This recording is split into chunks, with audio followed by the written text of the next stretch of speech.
우리는 예수 믿는 것이 행복해야 합니다. 예수 믿어서 행복하면은 자연스럽게 감사와 찬송과 헌신들이 따라 나옵니다. 우리가 기쁠 때는 자연스럽게 흥얼거리기도 하고 휘파람을 불기도 하고 이런 마음을 표현하기도 합니다. 하나님 처음부터 우리의 행복을 위하여 창조하셨고 그 행복함 속에서 하나님 앞에 감사와 찬양으로 영광을 돌리도록 우리를 지어주셨습니다. 우리에겐 많은 감사의 조건들이 있습니다.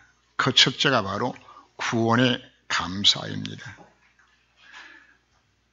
내가 구원받은 것은 많고 많은 사람들 가운데서 창세전에 그리스도 안에서 날 구원하시기로 작정하셨고 나 같은 죄인을 구원하시기 위하여서 성삼위 하나님이 내 힘으로는 안 되니까 은혜로 구원하시기로 작정하셨고 그리고 성부와 성자 하나님이 예수님의 십자가로 나의 죄를 대신하여 죽으시는 것을 통하여 죄 문제 해결하시기로 구속 은총을 맺어주셔서 예수만 믿으면 구원받는 이 놀란 축복을 우리에게 허락하여 주신 것입니다.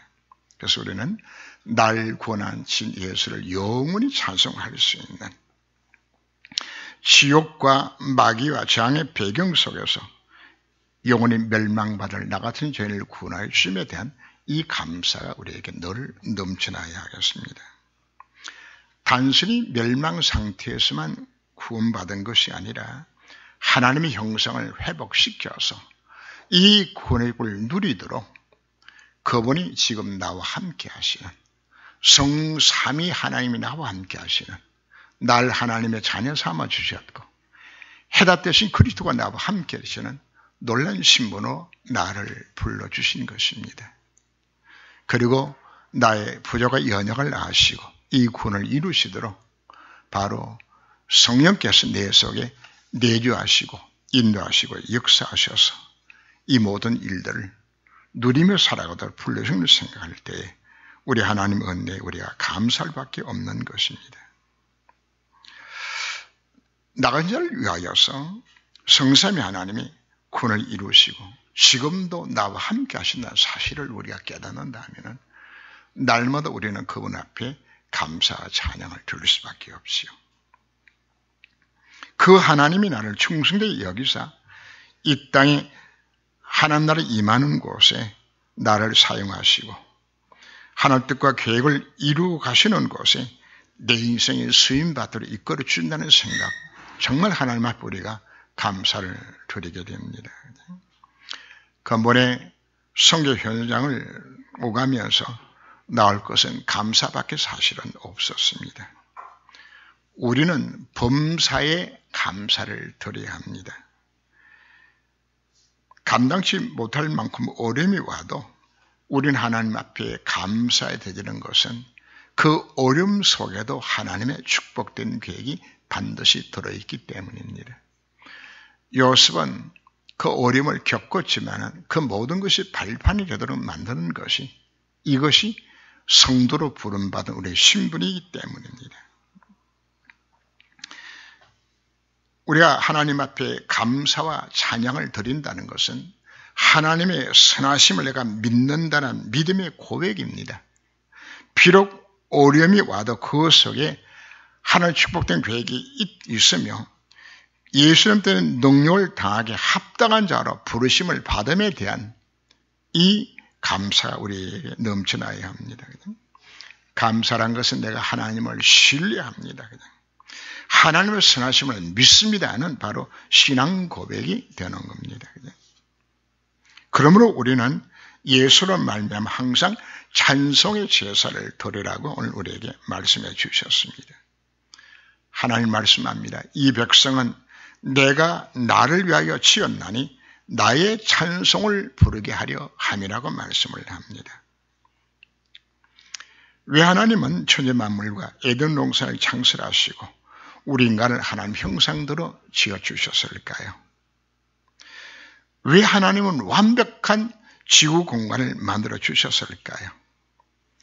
하나님 보시기에 심히 좋았다고 하나님은 말씀하셨죠. 우리 인간의 하나님을 만들어 놓으신 자연 만물을 마음껏 누리며 너무 좋아서 하나님께 영광과 찬송과 존귀를 돌리도록 하나님이 이 모든 만물을 사실 창조해 주신 것입니다. 이사야 43장 17절 말씀 보면 내 이름으로 일컬어지는 모든 자 곧 내가 내 영광을 위하여 창조한 자를 오게 하라. 그를 내가 지었고 그를 내가 만들었다고 말씀을 합니다. 이사야 43장 21절을 보면 이 백성은 내가 나를 위하여 지었나니 나를 찬송하게 하려 함이라. 인간 창조의 목적도 죄에서 건져 구원하여 재창조하신 목적도 바로 우리들로 하여금 경배와 찬양을 받으시기 위해서 구원하셨다고 말씀을 합니다. 하나님은 어느 누구에도 이 영광을 빼앗기지 않습니다. 이스라엘 백성들이 왜 망하고 실패했을까요? 하나님 앞에 온전한 찬양과 경배를 놓쳤기 때문입니다. 그러면 하나님은 이사 42장 8절 말씀 보면 나는 여호와이니 이는 내 이름이라 나는 내 영광을 다른 자에게 내 찬송을 우선에 주지 아니하리라. 광야와 과도와 모든 것을 거하는 자여 여호와께 새 노래로 노래하며 땅끝에서부터 찬송하여라. 즐거이 부르라고 우리에게 말씀을 합니다. 하나님의 영광을 가릴 때 하나님은 가만두지 않습니다. 왜? 하나님이 창조 목적 자체가 우리를 통하여 영광 받으시기 위해서 그분이 우리를 지어주셨기 때문입니다. 그러나 우리 인간이 사단에 속고 죄를 범하고 하나님을 떠나서 우리는 이 찬양을 다 놓치게 되집니다. 그래서 하나님은 다시금 이 찬양을 회복하도록 만들기 위하여서 우리를 건져 권하여 주신 것입니다. 하나님과 교제를 나눌 수 있는 최고의 비밀이 바로 찬양과 감사가 되는 겁니다. 그래서 시편 100편 4절 말씀 보면은 감사함으로 그의 문에 들어가며 찬송함으로 그의 궁정에 들어가서 그에게 감사하며 그 이름을 송축할지어다.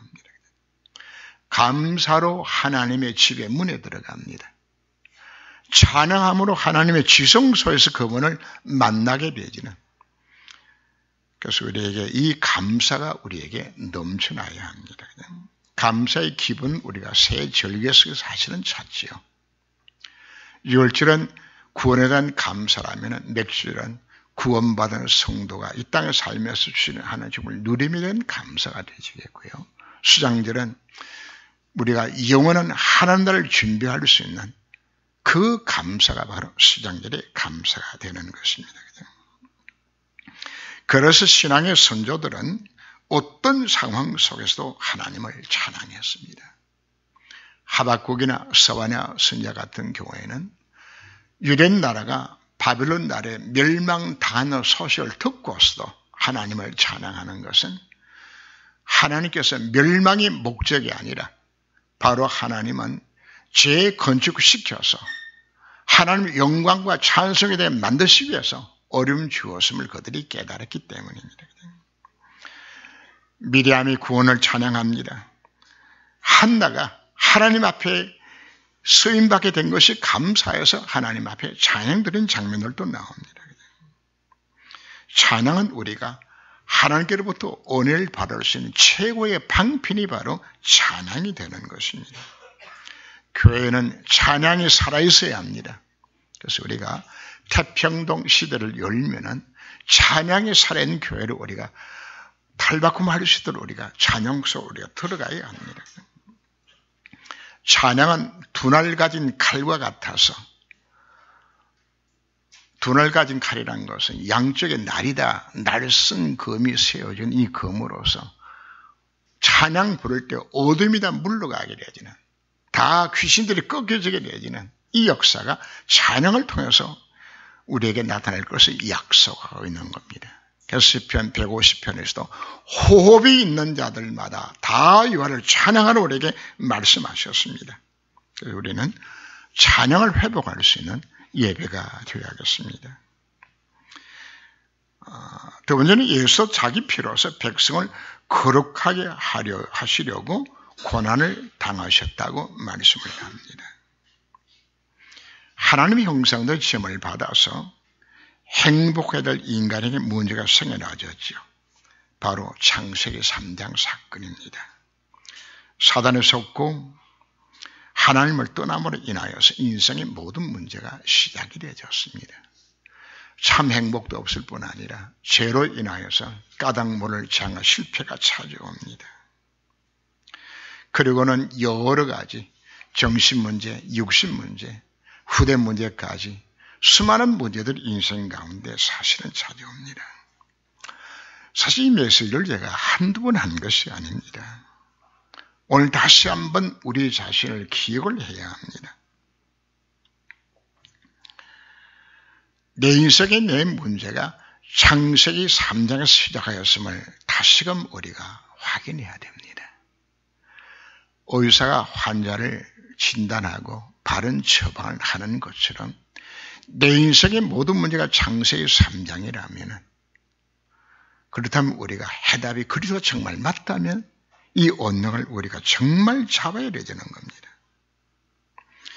성경만이 인생의 문제가 어디서 온 것인지를 사실 설명을 합니다. 그런데 사단은 우리에게 진단도 틀리게 만들고 해답도 틀린 해답으로 인생의 문제를 해결하도록 사실을 속이고 있는 겁니다. 네가 할 수 있다고, 돈만 있으면 된다고, 승가면 되진다고 자꾸만 새깁니다. 그래서 인간들로 하여금 더더욱더 멸망 상태 속에 잡아두고 있는데, 문제는 불신자 문제가 아닙니다.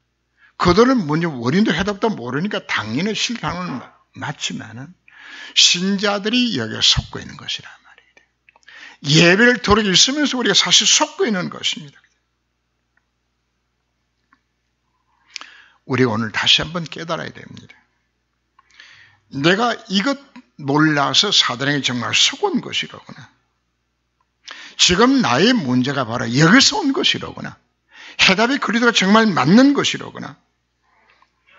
신앙생활에 열정이 없나요? 왜 예배와 영적 서밋의 시간에 내가 왜 집중하지 않나요? 사실은 이 확신이 없는 겁니다.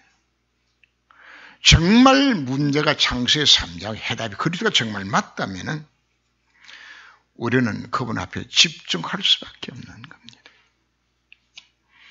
만약에 불치병자에게 당신 병이 이 약만 먹으면 난다 그러면 그분 그 약을 어떻게 먹을까요? 정말 진짜 먹거든요. 그래도 해답은 사실 진짜 이런 믿어진다면은 여러분 눈빛이 달라져요. 태도가 달라지는 것이요.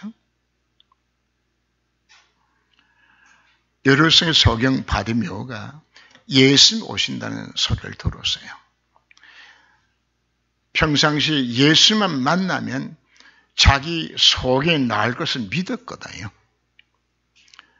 예수님이 그것에 지나가시는 소리를 듣고서 바디메오가 그냥 속이 길을 쫑긋 세우고 예수님 언제 지나가나 그냥 기다리는 겁니다. 예수님 오신다는 무리들의 소리를 듣고서 그냥 소리 지르는 겁니다. 다윗의 자손 예수의 나를 불쌍히 여기소서. 사람들이 시끄럽다 안 막았어요. 그랬더니 바디메오가 더욱더 소리를 더 크게 지른 겁니다. 다윗의 자손 예수의 나를 불쌍히 여겨달라고. 예수님이 그것을 들으셨어요. 그를 내게로 데려오라고. 내가 너에게 무엇을 해주기를 원하느냐? 눈뜨기를 원하나이다. 그 즉시 나왔어요. 여러분 어떤 인생의 문제를 갖고 오셨습니까? 우리가 어떤 예배를 우리가 오늘 드리고 있습니까? 내 인생 문제 정말 창세기 3장이 맞다면, 그리스도 해답이 정말 맞다면 우리는 바디메오처럼 뛰어나가야 되는 겁니다. 12회를 혈류를 앓던 여인이 자기 재산을 다 팔아서라도 나가서 노력했는데 안 나왔어요. 그런데 이 여인이 무슨 소식을 들은 것인가 하면 예수님만 만나면 병이 낫는다는 소식을 들었거든요. 해답 소식을 들었단 말입니다. 부정을 퍼뜨리는 여인이라고 소문났기 때문에 사람이 가까이 갈 수가 없어요. 그래서 감히 예수님의 자기 자신을 나타낼 수 없다고 생각하기를 내가 손가락 끝이 예수님 옷자락이면 닿아도 네 병에 나을 것이라는 이 믿음을 가졌어요. 오늘 내 마음이 정말 예수가 해답을 사실 정말 내가 믿는다면 그 이름이 내 인생의 뭐 해결할 수 있는 사실을 정말 믿는다면 여인의 예수 옷자락에 손만 댔는데 그 즉시로 혈류의 권원이 나았다라고 성경이 기록합니다. 그 예수 지금 이곳에 오신 것이란 말이에요. 그분이 우리에게 지금 약속하고 있는 것이거든요. 내 인생의 근본 문제 해결해 주시기 위해서 그분이 이 땅에 오셨고 우리의 모든 죄의 문제와 죄악과 실패가 내 인생의 문제 해결하시기 위해서 그분이 십자가에 대신 죽어주시고 이 모든 문제를 법적으로 해결하여 주신 것입니다. 구약 성경에서는 그리스도의 땅에 오셔서 대속의 죽음을 죽으실 것을 수없이 우리에게 약속하여 주셨습니다. 피 흘림 없이는 사함이 없다고. 피에 생명이 있기 때문입니다. 바로 예수의 십자가의 피가 우리 모든 죄와 인생의 문제를 해결해 주신 것들입니다. 레위 4장에는 속죄제의 규례가 나옵니다. 양이나 염소나 소를 죽여서 그 피와 그 기름은 번제단에 다 불사르고 남은 가죽과 고기는 진영 밖에 재버린 곳에 불살아서 태워서 없애는 장면이 나옵니다. 그래서 오늘 히브리 13장 4절에서 12절 보면은 이는 죄를 위한 짐승의 피는 제 대상이 가지고 성소로 들어가고 그 육체는 영문 밖에 불사람이라고 말씀을 합니다.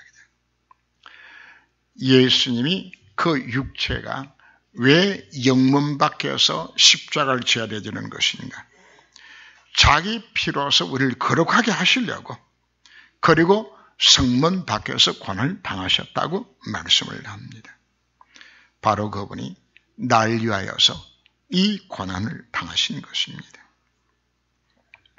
내 힘으로는 내 죄 문제와 사단의 문제 해결하는 만한 길 자체가 없어요. 그 능력이 내게 없는 연약한 자인 것입니다. 우리는 죄로 인하여서 마땅히 형벌을 당해 마땅한 자입니다. 그리고 그동안에 우리가 귀신 섬기며 하나님 기뻐하는 일들 하지 않고 살아왔던 하나님의 원수된 나 같은 자를 위하여서 하나님이 그리스도를 보내셨고 우리의 모든 문제를 그분이 해결하여 주신 것입니다. 아무 조건 없이 은혜로 우리를 구원하여 주신 것입니다. 그래서 오늘 본문 속에 보면은 우리도 그의 치욕을 짊어지고 영문 밖으로 그에게 나아가자 말씀을 합니다. 기독의 역사는 구원에 감사하며 주님이 날 위하여서 십자가로 희생당하신 것을 생각하고 그리스도를 위하여서 치욕과 능력을 기쁘게 여기는 자들을 통하여서 기독교 역사가 흘러왔습니다.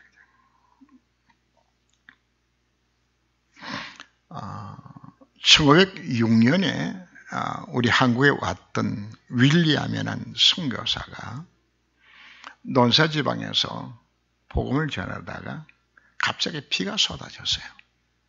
그래서 비를 피하기 위해서 들어간 집이 어딘가 하면은 상녀노는 상녀집에 들어갔어요.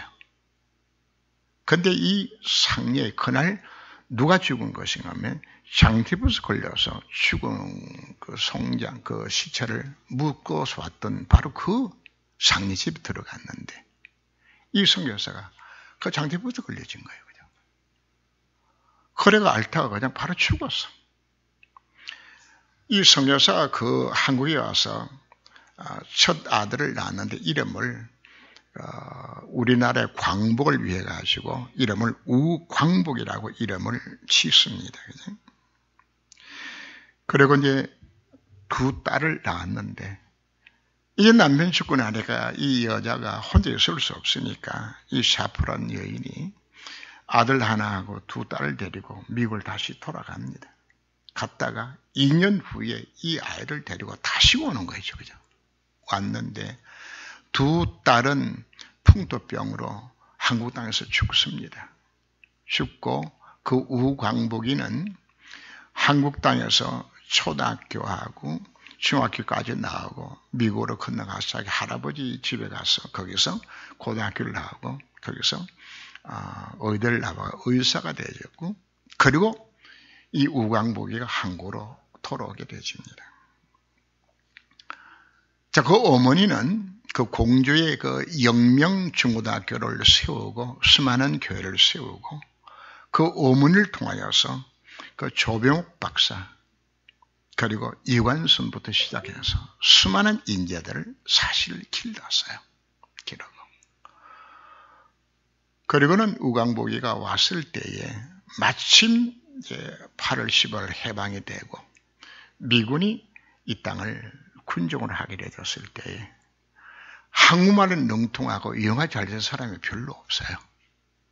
그래서 우광복이가 미국에서 공부하고 한국말 잘하니까 군정청에서 불러가지고 이제 이 나라에 어떤 사람이 일꾼이 되는 것인지 물었을 때 우광복이 자기 엄마하고 의논을 해가지고 50명을 추천을 했어요. 그 중에 48명이 크리스찬들이요.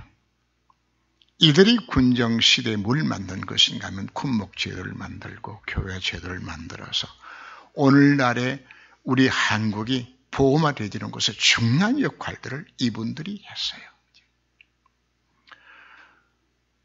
정말 남편 죽고 두 딸 다 죽어서 그리고 우광복이는 그 영명동산에 뭐라고 유언을 남기는 것인가 하면 내가 죽으면은 내 여동생 묻혔던 그 무덤에 나를 묻어달라고. 그분이 1993년 11월 27일 날 87세로 이제 한국에서 죽게 됩니다. 우리 대한민국이 복음화되고 전 세계에 두 번째 선교사를 많이 파송할 만큼 하나님 우리 민족에게 축복하시는 것은 그 배경 속에 다 하나님의 은혜지만은 이처럼 수많은 선교사들이 들어와서 피땀 흘리며 그 고통 속에서 복음 전한 그 결과인 것을 우리가 깨달아야 합니다. 하나님 우리 민족에게 10,000명의 선교사를 파송할 때 하나님은 우리 국민 소득이 1만 불 되었어요. 2만 명 파송할 때 하나님은 우리 민을 축복하셔서 2만 불 되도록 축복하셨습니다. 사실 우리나라가 이렇게 잘 살 수 있는 배경 자체 사실 아무것도 없어요. 분단국가에 무슨 지하자원이 있나요? 정치권은 맨날 싸움박질만 하고 앉았는데 그런데 하나님 우리 민족을 축복하셨습니다. 왜 우리 민족을 축복하신 것인가? 바로 창세 3장 속에 고통당하고 있는 이 땅을 살리고 복음 전가하라고. 세계 복음화가 바로 우리 민족을 향한 하나님의 천명입니다. 우리는 예수 믿고서도 복음을 위한 헌신과 희생보다도 나 자신의 안일과 행복에 더 많은 관심을 갖고 살아갑니다. 오늘 찬양가사 속에서도 관심이 어디 있다고요? 너무 우리한테 주고 있다는 말을 찬양을 불렀죠. 기독교 역사는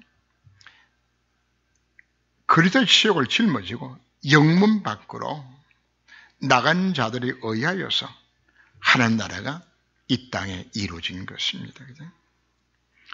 바울은 세상적으로 봤을 때 대단한 신분입니다. 바울은 자기 선도주자요, 사는공회 회원입니다. 국회의원이요, 법관입니다. 그리고 어마어마한 부자요. 날 때부터 로마 시민권을 갖고 있는 귀족 집안에 태어난 그가 부활하신 예수를 만나고 난 후에 완전히 바꿔지죠. 자기 삶을 온전히 들여서 수 없는 지구의 고비를 넘기면서 복음 때문에 헌신했던 바울의 삶 우리가 생각해야 되는 겁니다. 바울은 나가시에서 핍박자를 구원하여서 사도 삼아준 데 대해서 너무 감사하여서 그 은혜에 감격하여서 생명 걸고 이방인의 사도로서 쓰임받았던 모습은 우리가 보아야 합니다. 우리가 정말 하나님 앞에 감사와 찬송이, 구원에는 감사가 정말 일어난다면, 내 인생에 쓰임받게 된 것에 이 감사가 정말 우러난다 그러면 하나님 바로 그 사람의 보험전에 갖는 희생을 통하여서 하나님은 이 땅에 이 날을 이루어 가실 것입니다. 세상에 어떤 무엇도 복음보다 귀한 것이 없습니다. 복음의 증인으로 사는 것보다 더 가진 것이 없습니다. 이제 그리스도께서 우리를 위하여서 치욕을 짊어지고 영문 밖으로 나가셨던 것처럼 우리 또한 그리스도의 치욕을 짊어지고 하나님 기뻐하는 일들에 우리가 쓰임을 받아야 하는 것입니다. 신앙생활의 참 목적은 이 세상에 잘 먹고 잘 사는 것이 아닙니다. 왜 우리가 물질이 필요할까요? 교회를 위하여서 전도와 선교에서 필요하기 때문에 하나님 우리에게 허락하여 주신 것입니다. 예수 잘 믿으면 당연히 이 땅의 축복도 따라옵니다. 구약의 족장들이나 신약성에 나오는 헌신한 인물들이 하나님의 축복 속에서 그 복을 받아서 헌신한 장면들도 나옵니다. 그러나 진짜 축복은 하나님의 나라입니다. 이 세상의 축복도 하나님 약속하셨습니다. 마가복음 10장 29절 30절 보면은 이 땅에서 100배의 축복을 이미 약속해 주셨습니다. 그런데 이 축복 속에는 뭐가 들어있는 것인가 하면 고난을 겸하여 받을 것이라고 약속을 합니다. 왜 고난을 겸해서 축복을 약속하셨을까요? 만약에 우리가 예수 믿는 목적 자체가 이 땅에 북의 영화가 목적이라 그러면은 그 사람은 하나님이 맡겨 주어도 복음에 서지 않습니다. 그리고 그 가진 것이 사단의 올무가 돼서 오히려 무너질 수밖에 없는 삶을 살게 되지는 거죠. 우리는 그리스도에서 고난을 기꺼이 받을 수 있는 자에게 하나님은 진짜 축복을 우리에게 약속하고 있는 것입니다.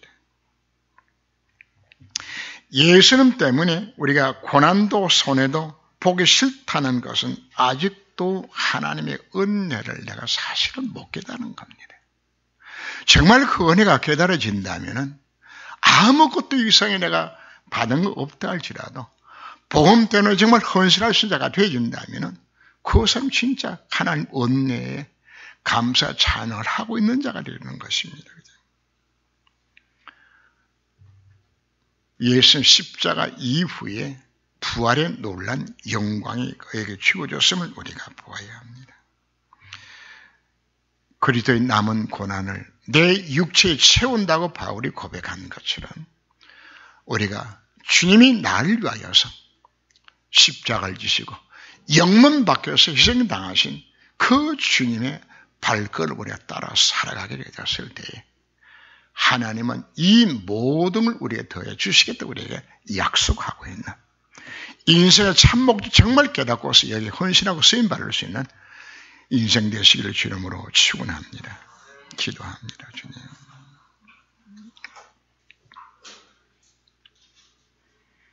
하나님이 우리를 왜 창조하셨나요? 하나님이 영광과 찬양을 받으시기 위하여서 지으셨다고 말씀을 합니다.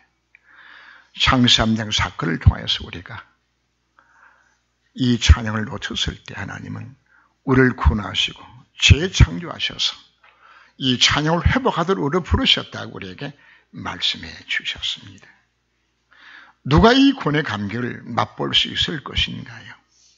문제에 바른 진단과 해답을 통하여서 오직 예수 해답인 것을 확인하고 깨달은 자들은 얼마든지 이와 같이 하나님 앞에 헌신이 할 수 있는 삶으로 바꿔지는 것을 우리에게 약속하여 주셨습니다.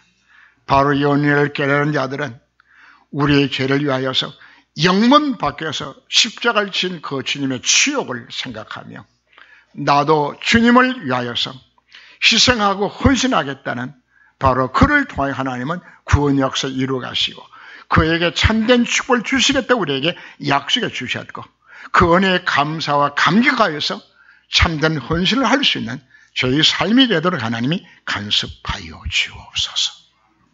주 예수님으로 기도합니다. 아멘.